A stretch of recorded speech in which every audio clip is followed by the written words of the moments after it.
Hi, I'm Chantel with 141 Design Company and welcome to my channel. This is Flosstube number 2 of 2023, and in this episode we're going to explore how a few of our design boards work for DIY cross-stitch finishing. We're also going to continue our focus on designer Lori Holt, as each one of the fully finished pieces you see in this episode have been done using her charts. Let's get started. The first one I brought is the pocket paddle. And I'm doing this particular layout for the video so that we can take it apart and put it back together, and I can show you exactly how the finishes have been built. This one comes in a large and a small. Let me just move them out of the way so we can put one together. And when you order it, you'll get it looking like this. It does come to you unfinished, and it does come with parts. So this pocket paddle has 4 parts. You've got your paddle and the scallop, and then these U-shaped things create the pocket. You're going to want to paint them first and then glue them together. You'll also see that on the paddle, you've got these really great score lines, kind of giving that shiplap effect. You also have a score line right here that shows you where to glue those U-shaped pieces onto. So once you've painted this piece, then take these little U-shaped pieces and glue them right to where those lines are. That'll help get your pocket centered and kind of stationed down at the lower third of the paddle. And then glue the other one on top of that. Take your scallop piece, which is already painted, and glue that on top of the U pieces. And that creates, this is the space now for your cross stitch, and you've created this little pocket area so that you can tuck your greens and you can pull them in and out to interchange for different seasons, or glue it all together and keep it as is. The one I have that hangs in my office has Lori Holt's Granny Square chart on the front. I love this one. It's so cute. It's one of my favorites. It hangs up all year long in my sewing room, and it's from this chart. You can find this at Fat Quarter Shop. It is a free chart from Lori Holt, and it does up these cute little granny squares. This is the pattern for doing 4 of them, but if you keep adding them, you could do as many as you want and stitch all the granny squares that you can possibly ever hope to stitch.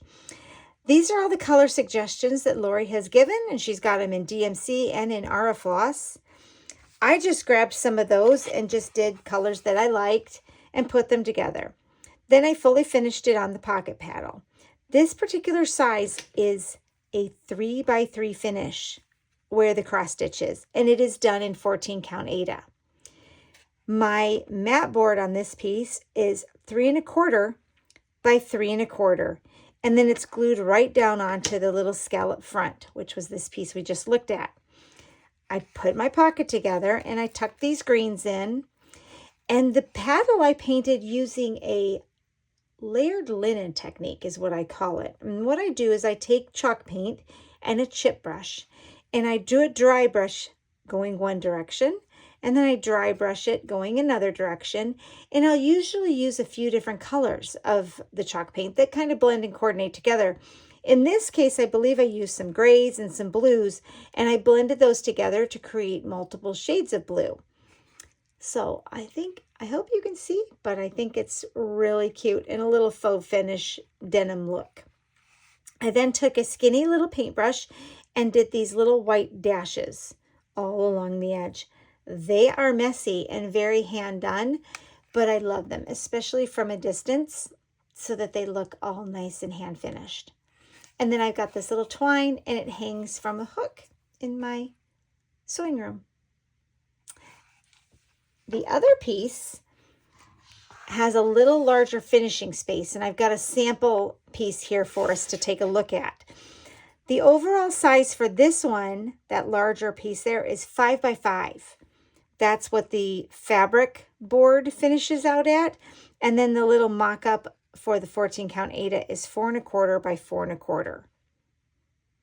This piece has magnets with it. So I would put washers on the back of each piece, and they would click right to where those magnets are so that I can change this whole piece out. these greens will come right out, and I can tuck maybe some fall greens in or something for Christmas or patriotic with some flags. This entire thing will change. So I kept the background to it very neutral, and I painted it using that same dry brush technique, and I used grays and whites, and then I made sure to not fill the score lines of that shiplap with paint, and I'll take maybe a toothpick and kind of clean those out from time to time while I'm painting so that they don't fill up. The other thing I did with this one is I took a mechanical pencil then and drew in those lines, and that gave a nice dark highlight in there, or dark shadow, I guess. And that's what the larger size paddle then looks like. And I will set this one out in an easel with different 5x5 finishing on the front. So that's finish number 1, our pocket paddle. And you can find that in our Etsy shop. I will link that below in the description box. Our second finish, let's get our space cleared off here because it's a big one, is also done on a pocket style. And it's going to feature the chart from Lori Holt, Snowballs for Sale. This is how it comes, unfinished. It has a lot of different parts to it. So you've got 3 U-shaped pieces to make that pocket. And then this crate overlay for the front and these other 2 wood pieces. We'll take a look at the base first. It has the score lines as well, so you want to be cautious to not fill those with paint. This is where you can drag down as you're painting. You could just stain the piece as well. You can see this maple actually has a really pretty grain to it. Clear coat would also be really pretty to just clear coat the piece with a lacquer spray, and it will be a nice rich maple look. Once you've painted it, then you're going to take your U-shaped pieces, and there is a score line here so that you know exactly where to put them, and you'll line those up and glue each one on top of the other, layering it to create this cavity for where your greens will go. The front of it is similar to a crate. So you'll take this piece next, and you'll want to paint that piece first and then glue it on top of those.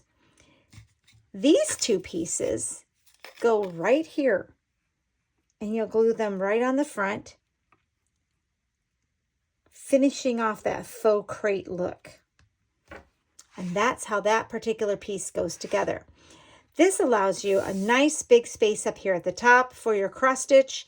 You can even put a separate cross stitch down here at the bottom. We have a piece that April Jackson sent in for her Snowballs for Sale finish, and it looks like this. So cute. Now let's take it apart so we can take a closer look at it. The Snowballs for Sale cross stitch piece is actually done on probably a 32 count linen. So it's a little smaller than the second one I'm going to show you because I have one as well. And the overall size on it is 9.5 by 7 for the cross stitch piece. Our fabric mount board is 10 by 7.5. So that gives you an idea of the size that you have for finishing here. There are greens just tucked into the pocket. You can see those will come right out so that we can retuck something different in to change the season out. And then this I just placed here because this is also available in our Etsy shop. They are charms, or Christmas charms, and the snowflake comes in there. You could add a snowflake in that space. You could leave it blank. You could even put another separate cross stitch finish. This pillow is a cute little mitten that could be stitched up and put on here as well. So it kind of completes the winter scene. A lot of versatility with this particular piece. And I just left it all kind of half done for this episode just so that we could take apart and take a look at it, but we'll get it completely finished off for April later. The second piece we have, that features snowballs for sale is one that I did, and I did this one on 14 count Aida. So it's much larger. Well, I guess not much, but it is larger. Here's April's and mine. Now, this one, I did add the buttons to it. And like I said, it is on a 14 count Aida. And I matted it on this blue gingham. And I put it onto just a very basic rectangular cutout. This one I did also paint using that dry brush technique that I love. And I used multiple shades of aqua. I went ahead and painted the entire thing so that I could show it to you and the style and technique. You can see it a little bit easier in this one because you can see where I went one direction and then I went the other direction. And when I'm talking about dry brushing, I'm just touching a little bit on the tops. I do have some episodes in a Facebook group that I have that talk more in depth about dry brushing, and that is Chantel's 141 on Facebook. It is a group. So I will more than likely put this entire piece together like that, and that will be my finish on this piece. It's a very large piece, and it doesn't need a lot more, just in my opinion. Now, another item that I have, which is in development for our shop, it is not in our Etsy shop yet, but it will be probably closer to February, is this fabulous tray. The tray does come in pieces so that you're going to build it, and then you can, I just built it and then spray painted it. You can see the depth of the tray. And this one is something that I may put right onto my coffee table, and I can set the piece right on the inside and just put it out for decor. I can also put it up this way like a box frame on a shelf if I'd like. But the other thing that's coming with our tray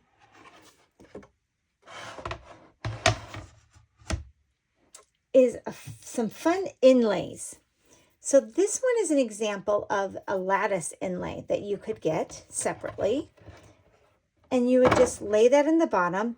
You would not attach it because that way if you wanted to take it out and have just a dark bottom, you could. Or you could add the inlay just to brighten up the bottom and have different colors.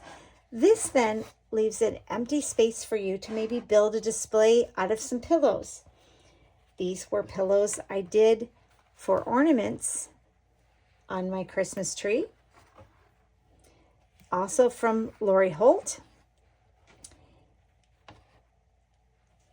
And they are done in 10 count. You may have seen them before, but you can see by just tucking these little pillows into this tray, I can build a cute little arrangement that they could go on my coffee table or my sofa table.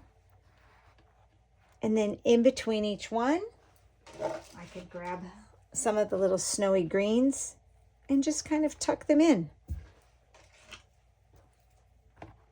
creating a little accent for a fun little winterscape.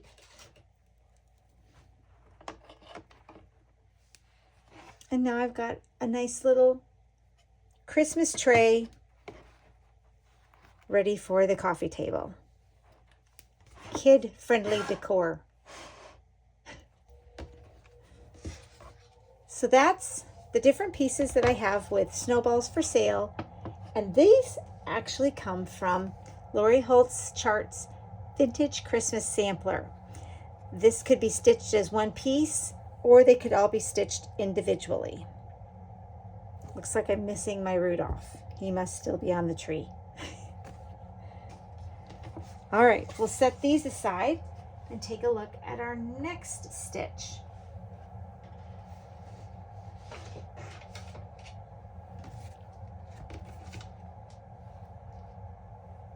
Last year, Fat Quarter Shop had a stitch along for the chart So Happy. This is also again by Lori Holt, and all of the colors and things are here. She charts those in DMC. I've had this one set aside, needing a finish for a while, and it's all in parts, but I'm going to show you the overall look of how it's going to be. This is another frame that is in development and will be in our Etsy shop soon, but I wanted to share it with you here in this episode. I did leave it all apart so that we could take it apart and examine it. Now, with So Happy, I've done my scrappy backer on this one using fabrics from Holt, and I also cut some fun buttons that are giant that we can set aside up here so we can take a look at the bottom of it. And then I cut this shape for the actual frame. We're working on multiple sizes for this, so that's why it's still in development. But right now, I wanted to show you that it will come in two parts. It has its frame that goes along, and this is separate from the back so that you can paint them very easily, then glue them together. I painted this one in a dark blue, and then I did distress the edges. And the back I painted again using that multi-layered technique with different shades of white. So you can see there's creams and whites and gray whites, about 4 different types of whites. And then I blend them together and I go one direction. Actually, it looks mostly like I went this direction. No, I went this way too. I'll go this way and then I'll drag back through.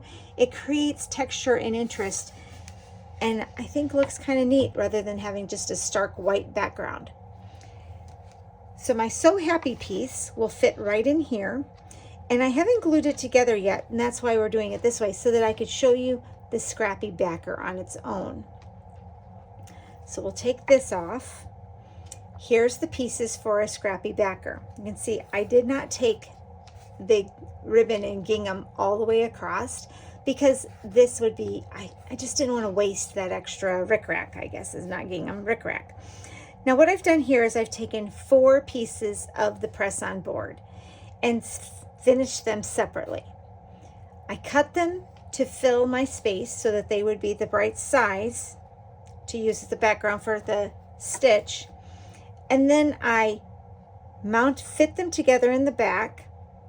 Then I took the ribbon and glued it around the edges just to secure those seams one more time.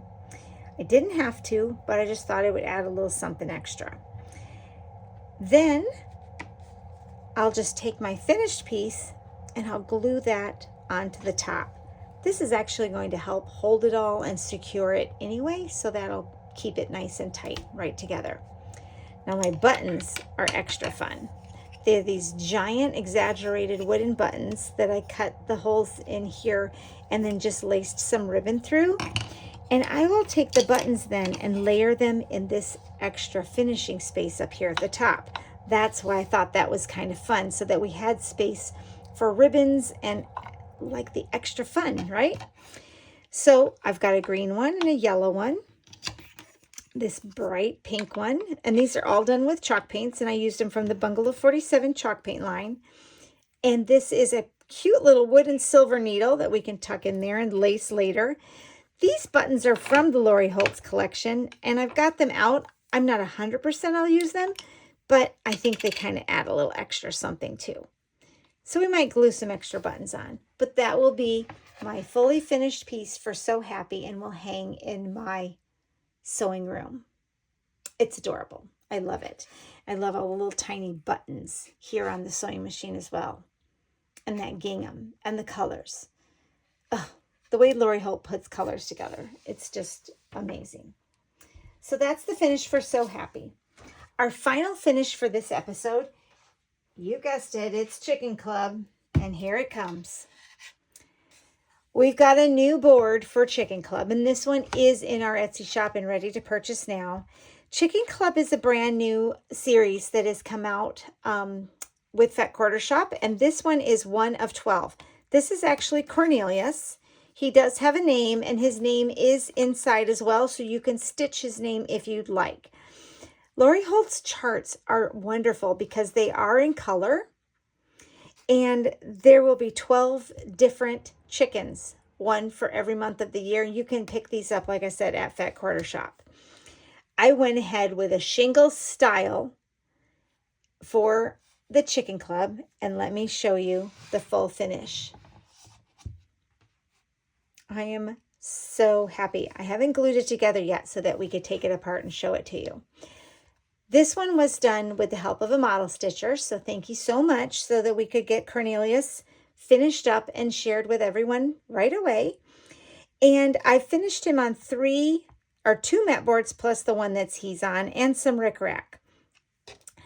The board itself, again, it's in our 1/4" maple, and it has an 8" width to it.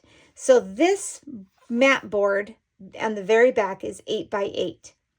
This particular mat board is 7 by 7, and this is 6 by 6. So you can see by going out 1 inch, that left a 1/2 inch border all the way around. That's going to be important for in a minute, because I've got one last thing I'm going to share. The shingle style board comes with 3 pieces. You've got these 2 overlays plus your base board. I did not do a score line on here for laying it out, because I wanted you to be able to move these where you wanted them to go in case you had a different stitch that you wanted to put on it, or maybe even multiple stitches or different bows. However, so if we laid it out for an 8 by 8, it's going to look something like that. I did paint the pieces separately and then glued them together.